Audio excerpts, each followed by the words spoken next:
என்றாலே பண்படுத்துதல் அப்படின்னு அர்த்தம். மான்கட்டு மார்தமாய்ந்து அழல் நீர் மண்கடினும் தான்கட்டலின்றி சலிப்பறியாதது சிவம். இந்த பஞ்சபூதங்கள் அழிஞ்சானாலும் இந்த உலகமே அழிஞ்சானாலும் அது தான் அழியாதது சிவ அனுபவம். அதனால நீ எனக்கு காட்சி கொடுக்கும் வரைக்கும் நான் இதுல உண்ணாவிரதம் இருக்கிறேன்.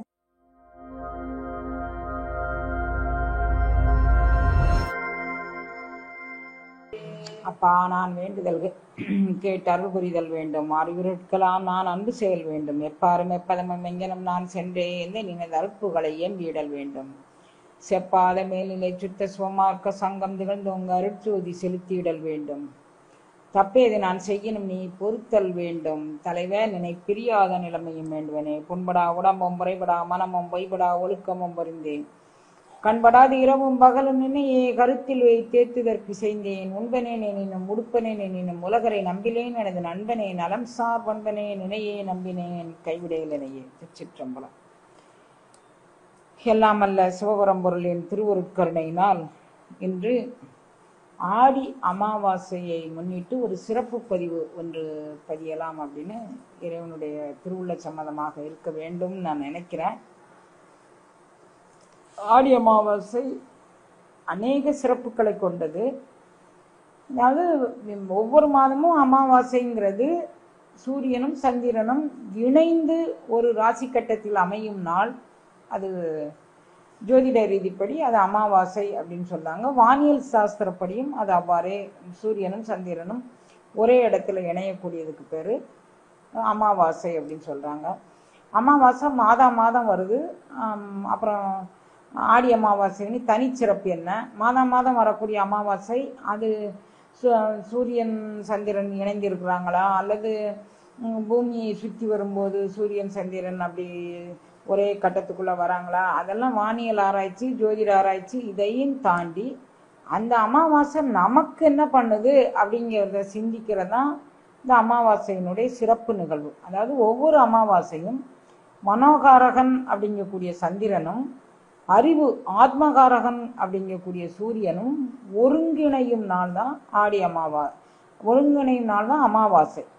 அப்படி ஒருங்கிணைந்த நாள்ல அன்றன்றைக்கு வேலை பார்த்து அன்றன்றைக்கு சாப்பிடக்கூடியவங்க எல்லா அமாவாசையும் அந்த அமாவாசை நமக்கு என்ன பதிவை செய்கின்றது என்று சிந்திக்க இயலாமல் இருக்கக்கூடிய சூழ்நிலையில் அவர்களுக்கு ஒரு எக்ஸெப்ஷனலாக, அதாவது எல்லா நாளும் சிந்திக்க முடியாட்டியும் இந்த ஆடி அமாவாசை, புரட்டாசி அமாவாசை, தை அமாவாசை, இந்த அமாவாசை தினங்களாவது அவர்கள் கொஞ்சம் ஓய்வெடுத்து அமாவாசை நமக்குள் என்ன பரிணாம வளர்ச்சியை ஏற்படுத்தி தருகின்றது, நமது ஊனில் உயிரில் உணர்வில் அது என்ன மாற்றத்தை தருகின்றது அப்படிங்கக்கூடிய சிந்தனையை தூண்டுவதுதான் அமாவாசை. அமாவாசை ஒரு மாதம் வந்துகிட்டே இருந்தாலும் நமக்கு அது எந்த வகையில் பயன்படுகின்றது அப்படின்னு சிந்திக்கிறதா இந்த சிறப்பு நிகழ்வினுடைய ஒரு நிகழ்வு.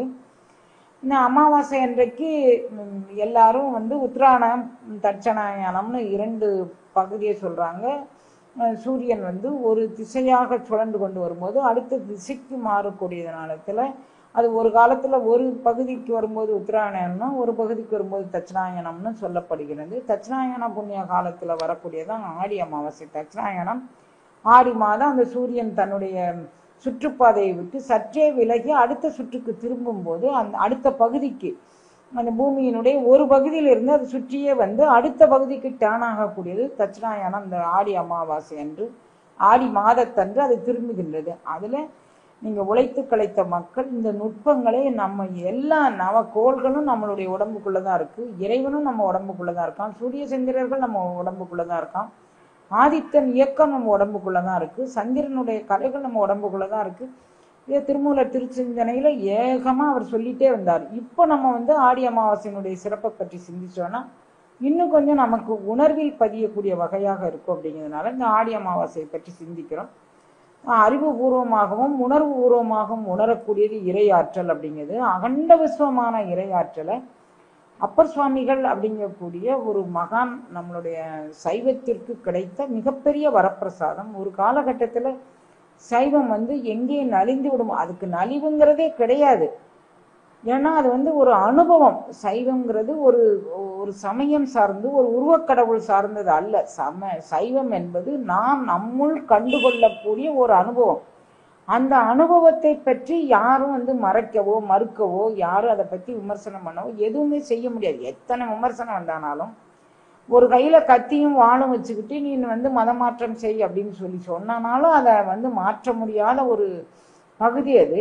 அதுபோக சிவத்துடைய இன்னொரு மாண்பு என்ன அப்படின்னு சொன்னா, அது அரசனாகவே இருந்தானாலும் சரி, அந்த அரசன் சைவ சமயத்தை சாராதவனாக இருந்து ஒரு ஜீவனை நீ ஏன் சைவத்தை விட்டு நீ வெளியேறின, நீ ஏன் என்னுடைய சமயத்துக்குள் இல்லை, நீ வெளியேறி போன, அதனால நான் உனக்கு தண்டனை அளிப்பேன் அப்படின்னு சொன்னாலும், நான் யாருக்கும் குடியெல்லாம் நமனை அஞ்சம் நரகத்தில் இடர்படம் ஏமாப்பம் புனியறிவோம் பணிபோம் எல்லாம் என்னாலும் இன்பமே எனக்கு, நீ என்னைய ஓலை கொடுத்து கூட்டு விட்ட உடனே நான் யாருடைய சமயத்தையும் சார்ந்த ஒரு செம்மாப்பு.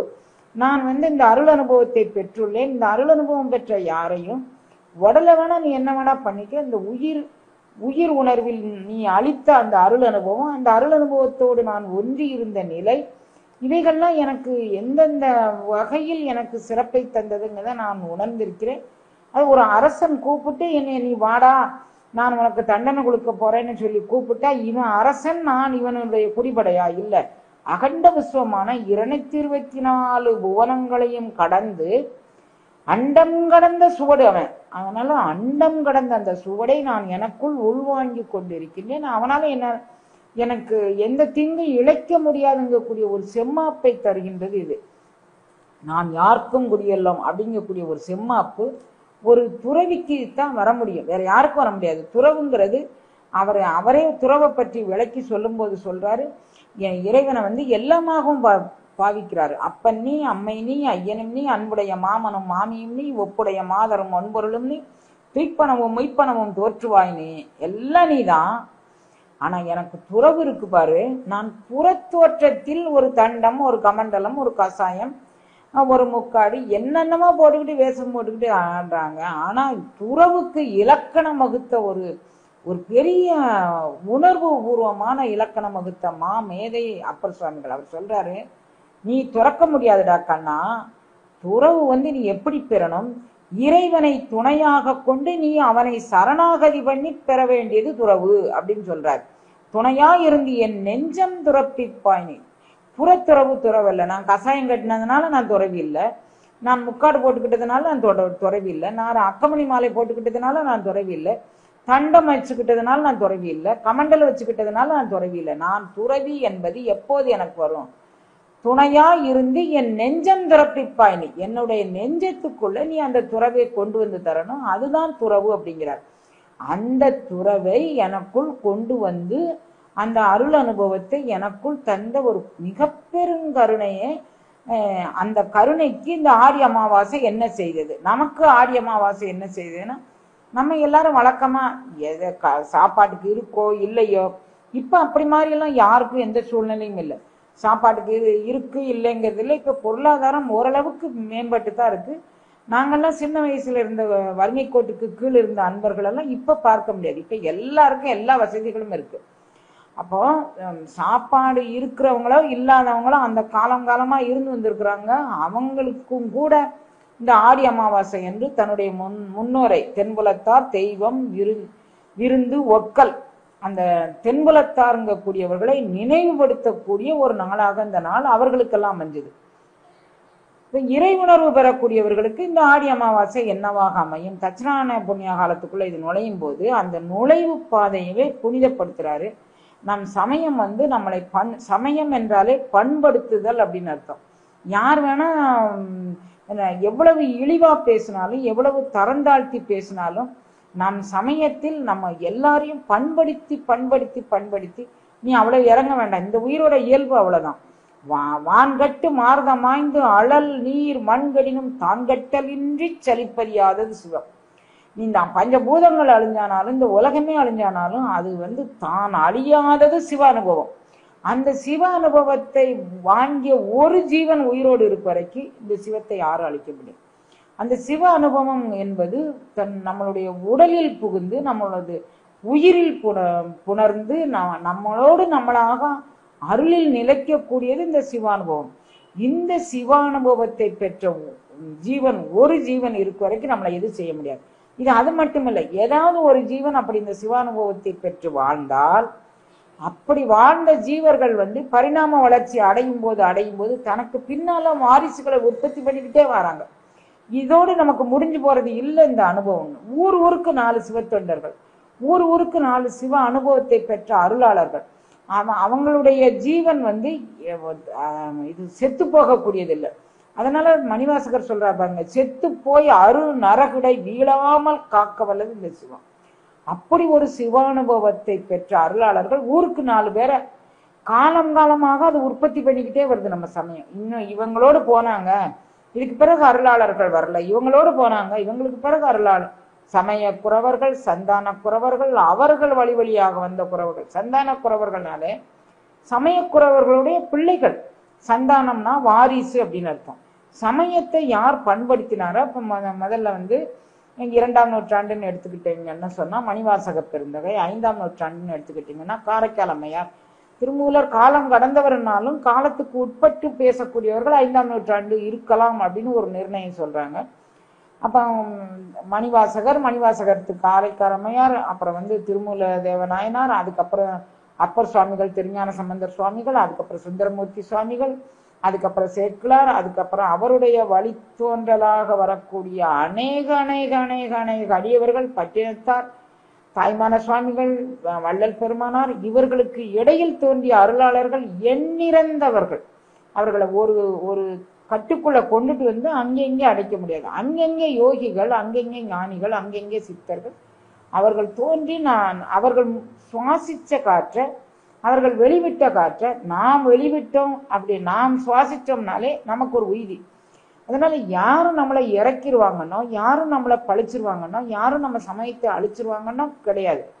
ஒரு ராஜா இருக்கிறான், அந்த ராஜா அவன் சைவ சமயத்தில் இருந்தவன், சிவப்பேர் உணர்வை தனக்குள் உள்வாங்கி கொண்டவன். அவனை தன் கைக்குள் போட்டு கொண்டு சமணர்கள் திருநாவுக்கரசு சுவாமிகள் என்னும் அப்பர் சுவாமிகள் மேல பொய் சொல்லாங்க. நம்ம சமயத்தில் இருக்கும்போதுனா திருநாவுக்கரசு சுவாமிகள் வரலாற்றை இங்க பேச வரல, அங்கொன்றும் இங்கொன்றுமான ஒரு சில செய்திகளை சொல்லி இந்த ஆடி அமாவாசை அன்னைக்கு திருநாவுக்கரசு சுவாமிகளுக்கு என்ன நடந்ததுங்கிறத பத்தி தான் பேச போறேன். அதனால முறையாக அவருடைய வரலாறு இங்கு வரல. அப்பர் சுவாமிகள் இவர்கிட்ட போய் மகேந்திர பல்லவன் கூடிய மன்னன்கிட்ட போய் சொல்றாங்க, அப்பர் சுவாமிகள் நம்ம சமயத்துல இருந்தா வயிற்று வலிச்சுதான், இப்ப சைவத்துக்கு போனோடனே வயிற்று வலி போயிட்டான். எப்படி கோல் சொல்றாங்க பாருங்க, எதை சொன்னா எங்க அடிச்சா வலிக்கும்னு சொல்லுவாங்கல்ல, அது மாதிரி அரசன்கிட்ட போய் இப்படி சொல்றாங்க. அதனால அவன் தலைவனா இருந்திருக்கிறான். அவன் தலைவனாக இருந்த ஒருவன் தன்னுடைய தலைமை பதவியை துறந்து அந்த சமயத்துக்கு போயிட்டான், அவனுடைய தாய் மதத்திற்கு அவன் திரும்பி விட்டான் அப்படின்னு சொன்னா, இங்க யாருமே இருப்பதற்கு நமக்கு நாளே கிடையாது. தன்னுடைய தாய் மதத்துக்கு அவன் போகும்போது அவன் பின்னால கொத்தா கூட்டமா எல்லாரும் போயிடுவாங்க. அப்ப நம்ம இந்த சமண சமயத்திற்கு ஆதாரம்ங்கிறது ஒன்றுமே இல்லாம போயிடும்னு சமண குறவர்கள் போய் அந்த அரசன்கிட்ட போய் சொல்றாரு. அரசன் ஒரு ஆள் அனுப்பி நீங்க வா அப்படின்னு சொல்லி கூட்டிட்டு வர சொல்றான். அந்த நேரத்துல அவர் ஒரு செம்மாப்பா பாடுறாரு, நீ கூப்பிட்டு வரக்கூடிய அளவிற்கு நான் ஒரு எளியவன் அல்ல. அவர் என்ன வச்சிருக்கிறாரு, ஒரு கந்தை கட்டியிருக்கிறாரு, முட்டுக்கு கீழே ஓர் ஆடை கட்டியிருக்கிறாரு, ஒரு கைப்பீனம் கட்டியிருக்காரு, அவ்வளவுதான். கையில கூட பிச்சை பாத்திரம் எதுவுமே இல்லை. அப்படி வாழக்கூடிய அவருக்கு பேர் உணர்வை தான் உள்வாங்கி கொண்டதனால் வந்த செம்மாப்பில் அவர் சொல்றாரு, நீ கூப்பிட்டு வரக்கூடியவனா, நான் யாருக்கும் குடியல்லும், இந்த குடிபடைக்கு நீ மகேந்திர பல்லவன் ஒரு அரசன், உன்னுடைய குடிமகன் நான் நீ நினைச்சுக்கிட்டியாடா, நாம் யாருக்கும் குடியல்லும், நமனை அஞ்சோம், நரகத்தில் இடர்படும், ஏமாப்போம், புலியறியோம், பணிவோம் அல்லம், என்னாலும் என்பமே துன்பம் இல்லை. தாம் யாருக்கும் குடியல்லா சங்கரன் பொய்மலர் சேவடியே நான் பிடிச்சிருக்கையா, நீ என்னை என்ன செய்ய முடியும் அப்படி. வேலைக்காரங்க சொல்றாங்க, ராஜா நான் உங்களை இவர் ராஜா தான், நீங்க உங்களை கூட்டிட்டு போகலன்னு வச்சுக்குவோம், அங்க எங்களை தண்டிப்பாங்க, அப்போ பிற உயிர்கள் கஷ்டப்படுறத நான் விரும்பல கண்ணா, வா அப்படி சொல்லி கூட போயிட்டார். இறைவனுடைய திருக்கருணையினால இவர் அங்க போயிட்டார். அரசனால இவரை ஒன்றும் செய்ய முடியல. அரசனுடைய முத்திரையை வாங்கி கொண்டு அரசன் ஒன்றும் செய்யவும் விரும்பல. ஏன்னா சிவம் அந்த அரசனுக்கு எந்த இடத்துல எல்லாம் காட்சி கொடுக்க பாருங்க. இவன் வந்து நம்ம ஒரு கோயில் கட்டுறான். மகேந்திர பல்லவன் ஒரு கோயில் கட்டுறான். அந்த கோயில்ல காஞ்சிபுரத்துல ஒரு கோயில் கட்டுறான். இப்பவும் ஆர்கியாலஜி டிபார்ட்மெண்ட் கீழே கைலாசநாதர் கோயில் அந்த கோயில் இருக்கு. அந்த கோயிலுக்குள்ள வந்து கோயில் பிரதிஷ்டை பண்ணணும். எங்கும் நீக்கமர நிறைந்த இறைவனுக்கு நான் வந்து இந்த கோயிலுக்குள்ள நான் இன்னொரு நாளைக்கு நீ வச்சுக்கோப்பா, அங்க பூசலார்னு ஒரு நாயனார் வந்து கோயில் கட்டுறாரு, அந்த கோயிலுக்கு நான் போறேன்னு இவர் சொல்றாரு. எங்கும் யார்கிட்ட சொல்றாரு? காஞ்சி மன்னன்ட்ட அவர் கனவுல வந்து சொல்றாரு. அப்ப அந்த மன்னன் வந்து ஈகோ நினைச்சிருந்தா 9 கால பூஜை யாகசாலை பூஜை நடத்தி நாளைக்கு கும்பாபிஷேகம் இன்னைக்கு சொல்றாரு அவரு. அந்த அரசன் நினைச்சிருந்தா என்ன செஞ்சிருக்கலாம்? இது என் கனவில் வந்தது, என்னுடைய சகபத்தினிக்கு கூட தெரியாது. அப்ப நான் வந்து என்னுடைய பிரஸ்டீஜ் இஷ்யூ இது. நான் வந்து என் கோயிலுக்கு அரசன் தெய்வம் வரல, பூசலார் நாயனார் கட்டிய கோயிலுக்குத்தான் தெய்வம் போகுதுன்னு நான் வெளியே பிரகடனப்படுத்தினேன். ஆனால் இந்த அரசன்கிட்ட எங்கேயோ ஒரு குற்றம் உள்ளதுன்னு சொல்லி என்னுடைய குடிப்படைகள் நினைப்பாங்க கூடிய ஆணவத்தாக்கம் அவனுக்கு இல்லை. அவன் வந்து மிக உறுதியாக அவன் என்ன பண்ணனா, எம்பெருமான் எனக்கு கனவுல வந்து நான் ஒன்னது கோயிலுக்கு வரல, நான் பூசலார் நாயனார் கோயிலுக்கு போறேன்னு அவன் சொல்லிட்டான். அப்ப அந்த கோயிலையும் அந்த அரசனையும் அந்த அடியவரையும் சிறப்பிப்பது எனது கடமை அப்படின்னு நினைச்சான் பாருங்க. அவன் அப்படி நினைச்சதெல்லாம் இன்று வரை பேசப்படுகின்றான் மகேந்திர பல்லவன். அவன் அந்த பூசலார் கட்டிய கோயிலுக்கு போயிட்டு வந்து இவன் இன்னொரு கோயிலுக்கு வச்சுட்டான்னு வச்சுக்குவான். அது ஒரு நிகழ்வு. அதுக்கு அடுத்த நிகழ்வு இறைவன் வந்து காட்சி கொடுத்த நிகழ்வுகளை சொல்வேன். சந்தர்ப்ப சூழ்நிலைகள்னால கூட இருந்தவங்க இப்படி ஒரு புளிய பறிச்சுட்டாங்க. ஆனாலும் அவனுடைய பக்திக்கு ஏற்றம் கொடுத்தான் சிவன். அந்த ஏற்றம் கொடுத்த இடத்துல இது ஒரு இடம். இன்னொரு இடம், இவங்க வந்து பழையாறை இன்னும் ஒரு ஊர்ல அந்த சமணர்கள் என்ன பண்ணாங்க, சிவன் கோயிலை மூடி, பழையாறை வடதளி அப்படின்னு அதை சொல்லுவாங்க, அந்த சிவன் கோயிலை மூடி அந்த இடத்துல சமணப்பள்ளியை நிறுவிட்டாங்க. இவர் ஊர் ஊரா போய் இறைவனை போய் கும்பிட்டுட்டே வராரு. பழையாறை வடதளிக்கு வரும்போது அந்த இடத்துல சிவபெருமான் சொல்றாரு, இந்த இடத்துல நான் இருக்கேன், என்னைய வணங்கி பாடிட்டு போன்னு அப்பர் சுவாமிகள்கிட்ட சொல்றாரு. அங்கிருந்து வந்து பார்த்தா தள்ளாத வயது, இவர் 50-60 வருஷத்தை சமணத்திலேயே கழிச்சிட்டாரு, மிகவும் தள்ளாத வயது, பழையாறைக்கு வந்திருக்கிறாரு. வந்த உடனே இவர் பார்க்குறாரு, ஆமா இவர் என்னை பாடிட்டு போன்னு சொல்றாரு, இவருடைய திருவுருவையே நான் காணலையே, நான் என்னை எவ்வாறு பாடுவேன் அப்படின்னு அவர் நினைக்கிறாரு.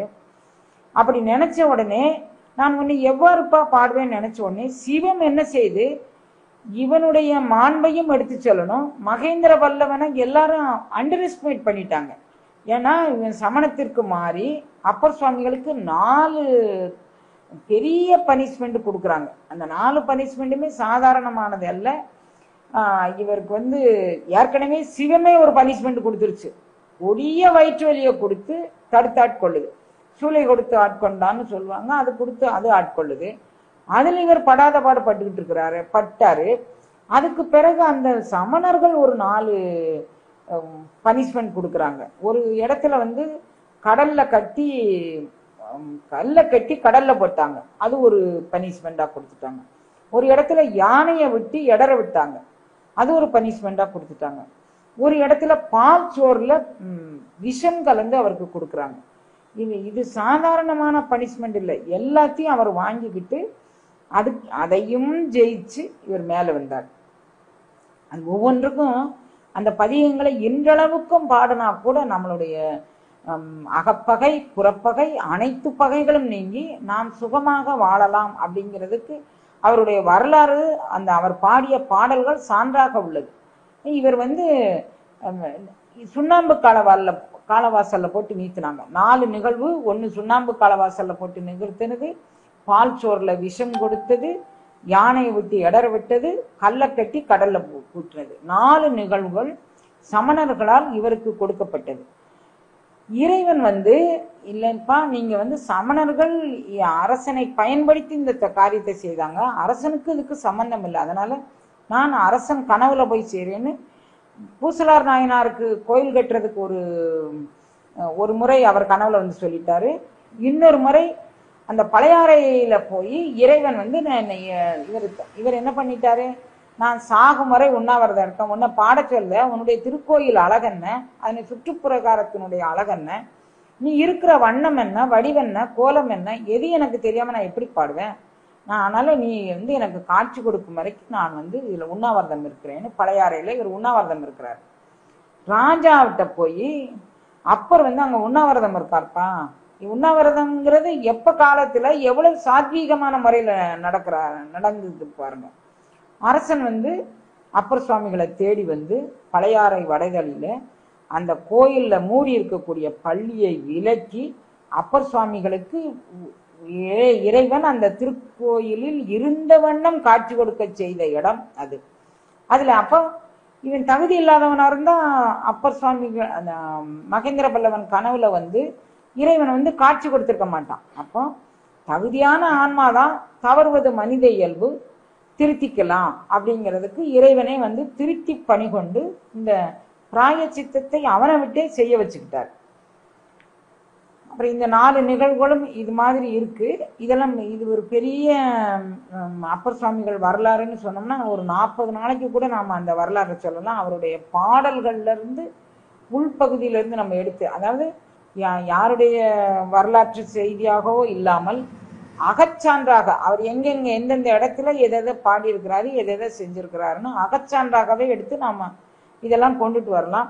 இப்ப நமக்கு அவ்வளவு விரிவாக்கமா நம்ம போகல, நம்ம எடுத்துக்கொண்ட சப்ஜெக்டுக்கு தகுந்த வந்திருக்கிறோம். இவர் ஊர் ஊராக போய் எம்பெருமானுடைய திருக்கோயில் இருந்த வண்ணத்தையும் வடிவத்தையும் எல்லா இடத்துக்குமாக போய் பாடுறாரு. நம்ம குற்றாலம் வந்திருக்கிறாரு, கன்னியாகுமரி வந்திருக்கிறாரு, அதுக்கான சான்றுகள் அவர் கங்கை ஆடிலேன், காவிரி ஆடிலேன், கொங்கு தன் குமரித்துறை ஆடிலேன் அப்படின்னு அவர் சொல்றாரு. இங்க உற்றார் ஆரோலரோ உயிர் கொண்டு போகும்பொழுது குற்றாலத்து எம்முறை கூத்தா உற்றார் ஆரோலரோ அப்படின்னு பாடுறாரு. இப்படி எல்லா திருநெல்வேலியில பாடியிருக்கிறாரு. எல்லா இடத்துக்கும் அப்படியே பாடி எங்க போயிட்டாரு, கைலை பெரும்பதி வரைக்கும் போயிட்டாரு. கைலைக்கு போன உடனே கைலையில எம்பெருமான் திருக்கோலத்தை காண வேண்டும்னு போறாரு. கை காலெல்லாம் நடுங்கி எல்லா சீதோஷ்ணத்தையும் அவர் சந்திச்சுப்பார் பாருங்க. ஏன்னா பாத யாத்திரை தான் அந்த காலத்துல சாத்தியம். 7ஆம் நூற்றாண்டுல அந்த பாத யாத்திரையாக அவர் போகும்போது அவர் வெயில சந்திச்சிருப்பாரு, மழையை சந்திச்சிருப்பாரு, பனியை சந்திச்சிருப்பாரு. அவர் சந்திக்காத அதாவது சீதோஷ்ணமே கிடையாது, எல்லாத்தையும் அவர் சந்திச்சிட்டார். உடல் நடுங்கி அப்படியே கூனி குறுகி அப்படி சதைகள்லாம் தளர்வுற்று, ஏற்கனவே மூப்பு வேற வந்துருச்சு, எல்லாம் செஞ்சு கைலையில் ஓரளவுக்கு கைலை பாதி தொலைவுக்கு போயிட்டாரு. கைலை மலை அடைந்து இன்னும் மேல போய் கைலை எம்பெருமானுடைய திருக்காட்சியை காணணும். இவர் இப்ப நாடும் நகரமும் நல் திருக்கோயிலும் சென்று தேடிமின் தேடியபின் கூடிய நெஞ்சமே கோயிலாகிக் கொள்வான். அந்த உணர்வை இவருக்கு உணர்த்தணும். அதுதானே பரத்தோடைய இயல்பு. நீ எங்கடா தேடிட்டு இருக்கிற, நீ கைலையை காண வேண்டிய இடம் ஏது அப்படிங்கிறத நான் உனக்கு சொல்கின்றேன் அப்படின்னு இறைவன் இவருக்கு உள் உணர்வில் நின்று உணர்த்த வேண்டும். அந்த கட்டத்துக்கு இவர் வந்துட்டாரு. இனிமே வேற வழி இல்லை அப்படின்னு சொல்லி நினைக்கும் போது இவர் ஒரு வயோதிகமான வேதியர் உருவத்துல எங்கப்பா போற அப்படின்னு சொல்லி கேட்கிறாரு. நான் கைலை தரிசனம் காண செல்கின்றேன் அப்படின்னு சொல்றேன். கைலையா, இவ்வளவு வயோதிகத்திலையா? கைலை இன்னைக்கு எவ்வளவு தூரண்டா ஏற வேண்டியிருக்கு, அவ்வளவுக்குள்ள போய் நீ எப்படி சமாளிச்சுக்க? என்ன வயோதிகம் அடைஞ்சு போச்சு, கை அழுகி கால் அழுகி எல்லாத்திலேருந்து ரத்தம் வருது, உன்னுடைய பாறைகள் எல்லாம் பட்டி இடிச்சு இடிச்சு ரத்தம் கசிஞ்சுக்கிட்டு இருக்கு, நீ உன்னால உண்ண உணவும் உடுக்க உடையும் படுக்க இடமும் இல்லாம நீ அல்லாடிட்டு இருக்க, நீ எவ்வளவு தூரம் பயணிக்க வேண்டியிருக்கு, அதுக்குள்ள போய் நீ எப்படி கைலை காட்சியை காண? இவருக்கான கோவம் வந்துட்டு ஒரு சிவவேதியராக நீர் பூசிய திருமேனியில் என் முன்னால காட்சி கொடுத்து நீ என்ன பண்ணணும்? கொஞ்சம் பயணம் கொஞ்சம் கடினமா தான் தங்க இருக்கும், நீ போயிட்டு வா, நானும் போயிட்டு வந்திருக்கிறேன், இது மாதிரி எல்லாம் அனுபவிச்சு தான் போயிட்டு வந்திருக்கிறேன் அப்படின்னு தானே சொல்லணும். நீ அதை விட்டு போட்டு நீ கைலையில போய் அவரை காணிக்க முடியாது, நீ பார்க்க முடியாதுன்னு சொல்லி நீ எதுக்குயா ஒரு காய் வஸ்திரம், ஒரு தண்ட கமண்டல், ஒரு ருத்ராக்கம், ஒரு உபூதி இது தரிச்சுட்டு நீ கைலை பார்க்க முடியாதுன்னு சொல்லி நீ வரணுமா? நான் அப்படியெல்லாம் நீ சொன்ன உடனே இறங்கி நான் கீழே போயிட மாட்டேன். ஆளும் நாயகன் கைலையின் இருக்கை கண்டு அல்லால் மாளும் உடல் கொண்டு மீளேன், செத்தே போனாலும் சேர்ந்தான். ஆளும் நாயகன் எங்குள்ளானோ அங்கே போய் அவனுடைய கைலையின் இருக்கை கண்டு அல்லால் நான் எங்கேயுமே திரும்பி பார்க்க மாட்டேன். உடனே சிவம் அந்த இடத்துல ஒரு அசரீரியாக ஒரு உள்ளுணர்வாக அவருக்கு உணர்த்திட்டு, நீ இங்கே இருந்து நீ திருவையாறு செல்லு அப்படின்னு சொல்லிச்சு. அப்படி சொல்லி திருவையாற்றுக்கு அவர் வந்தது இந்த ஆடி அமாவாசை திருநாள். அந்த திருநாளையில ஆடி அமாவாசை அன்றைக்கு அது அந்த நிகழ்வு நடந்தது. அந்த ஆடி அமாவாசை அன்னைக்கு இப்போது சில சம்பிரதாயங்கள் அங்கே பின்பற்றப்பட்டு என்னெல்லாம் செய்கிறாங்க அப்படிங்கிறத நான் உங்களுக்கு சொல்கிறேன். இந்த கோயிலுக்கு இவர் அந்த கோயிலுக்கு வந்த உடனே இவர் சார்பாக, அதாவது கைலை காட்சி அடைய வேண்டும் அப்படிங்கக்கூடியவங்க இவர் சார்பாக படிக்கக்கூடிய பாடல்கள் கூற்றாயினவாறு விளக்குகளீர், உங்க எல்லாருக்கும் தெரியும் அந்த பதிகம். அந்த பதிகம் சொற்றுணை வேதியன் அந்த பதிகம், தலையே நீ வணங்காய் அந்த பதிகம், வேற்றாகி விண்ணாகி நின்றாய் நீளாமை ஆளனை கொண்டாய் அந்த பதிகம், மாதர்புரை கன்னியானை அந்த பதிகம். இந்த 5 பதிகமும் அங்கே படிக்கிறாங்க. எப்போ மத்தியானத்துக்கு மேலே இருந்தே அவங்க தொடங்கிடுவாங்க. ஆடி அமாவாசை காட்சி நம்ம பார்க்க போனோன்னா பயங்கரமாக சிவத்தின் மேலும் சைவத்தின் மேலும் அப்பர் சுவாமிகள் மேலும் ஈடுபாடு உடையவர்கள். அந்த திருவையாறு அகலாத செம்பொற்ஜோதியை காண வேண்டும் என்னும் ஆவல் உள்ளவர்கள் எல்லாரும் அங்கே குழுமுவாங்க. அங்கே ஒரு குளக்கரையில் நீங்கள் பார்த்துருப்பீங்க, நம்ம எல்லாரும் பலமுறை பார்த்துருக்கோம், ஐயாரப்பன் சன்னிதானம். அந்த ஐயாரப்பன் கோயிலில் ஒரு திருக்குளம், அந்த வெளியே திருக்குளம் இருக்கும். அந்த வெளியே திருக்குளத்தில் அப்பர் சுவாமிகள் அப்பர் சுவாமிகளுடைய திருமேனியை தூக்கிட்டு வருவாங்க. தூக்கிட்டு அந்த இடத்துல அப்பர் சுவாமிகள் தண்ணிக்குள்ளே முழுகுவார். சுவாமி அம்பாள் திருக்கோலத்தில் அவர் முன்னால் அப்படி காட்சி கொடுத்து அப்பர் சுவாமிகளுக்கு ஒரு ஒளிவண்ணமாக அவங்க காட்சி கொடுக்கறதாக ஒரு ஐதீகத்தில் இப்பவும் செய்கிறாங்க. மத்தியானத்துக்கு மேலேருந்து இந்த 5 பதிகங்களையும் ஏறத்தாழ ஒரு 200-300 பேர், இது எத்தனை பேர் இருப்பாங்கன்னா அந்தந்த நேரத்துக்கு தகுந்த மாதிரி அத்தனை ஓதுவாமூர்த்திகள் எப்படி இந்த பண், அதாவது தேவாரம் திருவாசகம் அப்படின்னாலே பண்ணில் இசைப்பது தான் தேவார திருவாசகம். சங்கீதம் அப்படி இதுவும் சுரத்துக்குள்ளதான் அடங்கும் அப்படின்னாலும் இதுக்குன்னு ஒரு தனி ஒரு என்ன சொல்றது, ஒரு ராஜதோரணை அப்படிங்கக்கூடியது இந்த பண்ணுக்கு உண்டு. அந்த ராஜதோரணையில இந்த பண்ணை அந்த ஓதுவாமூர்த்திகள் படிக்கும்போது கேட்குற எல்லாருக்குமே ஒரு உருக்கம் தரும். இப்போ அந்த பதிகத்துல இந்த 5 பதிகத்தையும் எந்த விகிதாச்சாரத்துல படிக்கிறாங்க, அதை நான் சென்றிருக்கும் போது நான் எவ்வாறு உள்வாங்கி கொண்டேன் அப்படிங்கிறத உங்களுக்கு சொல்றேன். நம்ம உலகத்துக்கு இப்போ அப்பர் சுவாமிகள் சார்பாக உலகத்திற்கு உணர்த்தக்கூடிய பாடம், அதாவது இந்த அறிவு மூலமாகவும் உணர்வு மூலமாகவும் இறைவன் எங்கிருக்கிறான் என்று நான் அறிந்து உணர்ந்து நான் உங்களுக்கு சொல்றேன்னு அப்பர் சொல்றாரு. அப்படி சொல்ற பதிகத்தை எந்த பதிகம்னு தேர்ந்தெடுத்து அவங்க படிக்கிறாங்க அப்படின்னு நான் நினைச்சுக்கிட்டேன். ஆனா அந்த பதிகத்துல அதுதான் சொல்றாங்க. அதுவும் போக இறைவனுக்கும் பக்தனுக்கும் என்ன உறவு அப்படிங்கக்கூடியத இறைவன், இது நம்ம சமயத்துல மட்டுமே ஒரு மிகப்பெரிய சிறப்பு. வேற எந்த சமயத்துல இறைவன் அவ்வளவு திட்டிட்டு ஒருத்தன் உயிரோடே வர முடியாது. இறைவன்கிட்ட போய் இவர் கேட்கிறாரு, ஏயா நான் உனக்கு ஆட்பட்டேன், எனக்கு இப்போ வயிற்று வலி கொடுத்து இவர் ஆட்கொள்றார். அப்பர் சுவாமிகளுக்கு வயிற்று வலியை கொடுத்து ஆட்கொள்றார். அப்போ வயிற்று வலியை கொடுத்து ஆட்கொள்ளக்கூடிய அப்பர் சுவாமிகள் இறைவன் முன்னால போயிருந்து, எனக்கு வயிற்று வலி தாங்க முடியல தங்கம், நீ எனக்கு எப்படியாவது காப்பாத்து அப்படிதானே கேட்கணும். எனக்கு வயிற்று வலியை தாங்க முடியல, நீ எனக்கு இந்த வயிற்று வலியை குணப்படுத்து அப்படின்னு கேட்கறதுக்கு இறைவனை முன்னிறுத்து கொண்டு அவருக்கு முன்னால இறைவன் அவர் முன்னால இருக்கிற மாதிரி இவர் பாவனை. ஏன்னா இவர் உள்ளத்துக்குள்ளதான் இறைவன் இருக்கிறான்னு அப்புறம் அந்த பதிகத்துல அவர் காமிச்சு கொடுக்குறாரு நமக்கு. ஆனா முன்னால இறைவன் இருப்பது மாதிரி எப்படி நம்ம திருவாசகத்தை இறைவனை முன்னிலைப்படுத்தி பாடுறாரோ அது மாதிரி இந்த இதை படிக்க. ஏயா காத்து ஆழ்பவர் காவல் இருந்தமையால் கரை நின்றவர் கண்ணா, எனக்கு வயிற்று வலி நீ எதுக்கு கொடுத்த, இனி ஆட்கொள்வதற்கு கொடுத்தேன்னு சொல்ற.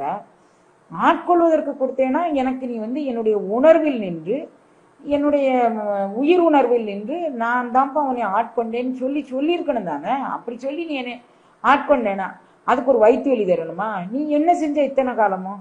நான் 40-50 வருஷம் நான் சமணத்துக்கு போயிட்டேனே, நீ என்ன செஞ்ச?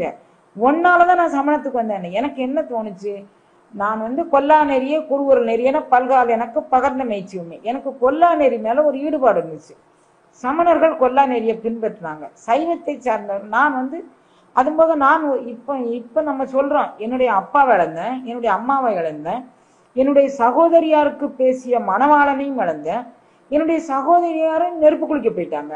அந்த சூழ்நிலையில் ஊர் மக்கள் எல்லாம் சேர்ந்து உன் தம்பி வந்து இல்லாம போயிடுவான் அப்படின்னு சொல்லி எங்க அக்காட்ட சிபாரிசு பண்ணி நெருப்புல இருந்து எங்க அக்காவை காப்பாத்தினாங்க. தம்பியர் உளராதல் வேண்டும் என்னும் தயையால் எங்க அக்கா வந்து எனக்காண்டி உயிர் வாழ்ந்தான். நான் அதனால இறைவனுக்கு சமமா எங்க அக்காவை நான் பாடிட்டேன். எப்படி பாடுறாரு? இன்றாலுமாய் எந்தையுமாய் என் உடன் தோன்றினராய். எனக்கு இறைவன் எப்படி காட்சி கொடுத்தான்? என் தாயா காட்சி கொடுத்தான், என் தந்தையா காட்சி கொடுத்தான், என் கூட பிறந்தவளா காட்சி கொடுத்தான். அப்படி இருக்கணும் ஒரு உடன்பிறப்பு. நமக்கு எப்படி அமையணும் அப்படிங்கிறதுக்கு பாருங்க. கடவுளாவே அவங்க அமையணும் அப்படின்னு அவர் சொல்றாரு. தனக்கு வழி நடத்தி அந்த சகோதரிக்கு ஏதோ ஒரு வகையில் ஒரு நன்றி கடனை செலுத்திட்டார் பாருங்க. ஈன்றாலுமாய் எந்தையுமாய் எனக்கு உடன் தோன்றினராய், என்னுடைய கூட பிறந்த சகோதரியாவே அவ வந்தா அப்படின்னு ஒரு பாடல்ல ஒரு பதிகத்தில் அவர் படிக்கிறார். அப்படிப்பட்டவர் இறைவன் முன்னால நின்றுட்டு கேட்கிறாரு, ஏயா நீ வந்து என்னை ஆட்கொண்டுக்கணும், காத்து ஆள்பவர் காவலர். நீ என்னைய நான் சமணத்துக்கு போனேன் இல்ல, நான் சமணத்துக்கு எந்த சூழ்நிலையில போனேன்? இந்த சூழ்நிலையில தான் போனேன். எங்க அப்பா செத்துட்டு, எங்க அம்மா செத்துட்டு, எங்க அக்காவுக்கு பேசின மாப்பிள்ளை செத்துட்டு, எங்க அக்காவும் சாவ போயிட்டான். அப்ப சமணம் வந்து எனக்கு ஒரு ஆறுதல் அளிச்சுது, எனக்கு ஒரு பதவியை கொடுத்து என்னுடைய அறிவை பயன்படுத்தி கொண்டு அது கொல்லா நெறிய கொருவருள் நெறின்னு சொன்னோடனே நான் அந்த நெறியில ஆசைப்பட்டு நான் அங்க போயிட்டேன். இது ஒரு தப்பா? அங்க போன பிறகு தெரிஞ்சிச்சு சமணர்கள் தகுதியான பாத்திரம் அல்ல. நான் நினைச்ச அளவுக்கு அந்த மதம் வந்து என்னை ஈர்த்து பணிகொள்ளவில்லை. அந்த நான் பார்த்தேன், அங்க போய் பார்த்தேன். பார்த்த பிறகுதான் தெரிஞ்சிச்சு இவங்க வந்து மறைந்திருந்து கொலை செய்யக்கூட அளவுக்கு. இப்ப கூட அந்த சமணர்கள்னு இல்லாட்டியும் கூட சைவத்தையும் சிவத்தையும் அழிக்க நினைக்கக்கூடியவர்கள் இன்றைக்கு அப்படியெல்லாம் செய்யறாங்க. இவங்க செஞ்சதுனால இந்த சைவமோ இந்த நம்மளுடைய தமிழக கலாச்சாரமோ இந்திய கலாச்சாரமோ இவங்க செய்ததுனால மாறுபட போகிறது இல்லை. ஆனாலும் காலம் காலமாக இப்படி ஒரு கூட்டம் இருந்து வந்திருக்கு. அவர் சொல்றாரு, நான் வந்து தமிழோடு இசைவாடல் மறந்தறியேன், நான் உன் நாமம் என் நாவில் மறந்தறியேன். எங்க இருந்து சொல்றாரு? நான் இத்தனை காலம் சமணத்துல இருந்தாலும் நாங்க இருந்து போன உடனே ஏதோ ஒரு ஃபோர்ஸ்ல நாங்க அவங்க என்னெல்லாம் சொல்றாங்கிறது ஒரு எனக்கு ஒரு அந்த நேரத்துல ஒரு இன்ஃபேச்சுவேஷன் இருந்துச்சு. அவங்க சொன்ன கருத்துல ஒரு அட்ராக்ஷன் இருந்துச்சு. நான் அதுல போனேன். உள்ள போய் பார்த்த பிறகுதான் அட பாவிகளா, கொலகார பாவிகள் இவர்கள் அப்படின்னு எனக்கு அங்க போய் பார்த்த பிறகுதான் தெரிஞ்சிச்சு. அதுக்காண்டி எனக்கு அவங்கள விட்டுட்டு வெளியவும் வர முடியலை. எனக்கு ஒரு தலைமை பதவியை கொடுத்து எனக்கு ஒரு ஆசை, ஒரு பீடத்தை கொடுத்து என்னைய சமணத்தை வந்து நீங்க பிரச்சாரம் பண்ணுங்கன்னு சொல்லிட்டாங்க. இப்படிதான் அவங்கவுங்க நம்மளை இருந்து இழுத்துட்டு போறவங்க எல்லாத்துக்கும் பொருள் ஆசை காட்டி, மருத்துவ ஆசை காட்டி, வீடு ஆசை காட்டி, இன்னும் என்னென்ன ஆசை காட்டணுமோ அத்தனை ஆசையும் காட்டி அதுக்கப்புறம் நம்மளை வந்து படிக்குலுக்கி தள்ளக்கூடிய கருணையையும் அவர்கள் செய்கிறார்கள் அந்த பாவிகள்னு இவர் சொல்றாரு. நாங்க போன பிறகு தெரிஞ்சது. அப்ப அங்க தெரிஞ்ச உடனே நான் என்ன சொன்னேன், உன் நாமம் என் நாவில் மறந்தறியேன், தமிழோடு இசைபாடல் மறந்தறியேன். நான் வந்து அந்த சங்கீதத்துல உன்னை நினைந்துதான் நான் உருகி கொண்டிருந்தேன். நீ என்னைய விட்டு போட்டு நீ வந்து என்னைய யார் கையிலயோ பிடிச்சு கொடுத்துட்டு நீ சுகஜீவனமா இருந்துட்டு கடைசியில் எனக்கு வயிற்று வெளிங்கக்கூடிய பேர்ல எனக்கு இவ்வளவு பெரிய தண்டனை தேவையாப்பா? ஒரு இறைவனை பார்த்து நம்ம கேட்ட முடியுமா? இதுக்கு மத்தியில ஏற்கனவே இருந்த சமயத்துல வேற இவரை எப்படி பழி சொல்லி இவரை எங்க கவுத்தலான்னு இருக்கிறாங்க, இல்லாட்டி நீ வந்திருப்பா நான் கூட்டுக்கிறேன்னு இருக்கிறாங்க. அப்போ தன்னுடைய உரிமை நாயகன், என்னுடைய உரிமை நாயகன் அப்படின்னு அவர் சொல்றாரு. என்னுடைய உரிமை நாயகன்கிட்ட நான் எப்படி வேணாலும் நான் நடந்து கொள்ளலாம். அவன் எனக்கே உரியவன், நான் அவனுக்கே உரியவன். அவன் எனக்கான கடமையை செய்திருக்க வேண்டும். செய்ய தவறியதுன்னா நான் அவனை குறை சொல்றேன். அப்போ அப்படி எல்லாம் நம்மளும் குறை சொல்லலாம் இல்லையா? நம்மளும் இறைவன் அந்த உரிமையை பெறலாம் இல்லையா? நான் அவர் சொல்றாரு, நான் ஒருபோதும் தவறு செய்யவில்லை. இந்த இப்பிறவியில் நீ காட்டிய நெறியில் நான் அந்த சமணத்துக்கு போனேங்க ஒரு தவறை தவிர வேற எந்த தவறும் நான் செய்யவில்லை. அப்படி ஒரு அப்பழுக்கற்ற உள்ளம் நம்மகிட்ட இருந்ததுன்னு வச்சுக்குவோம். அந்த உள்ளத்தை பெற்றுக்கொண்டோமானால், அந்த உயிர் உணர்வை பெற்றுக்கொண்டோமானால் நாமளும் இறைவன்கிட்ட போய் எப்படினாலும் நம்ம வந்து நம்மளுடைய ரைட்டை வந்து நம்ம நிலைநாட்டி கொள்ளலாம். அப்படிங்கிறதுக்கு அப்பர் சுவாமிகளுடைய வரலாறு ஒரு காரணம்.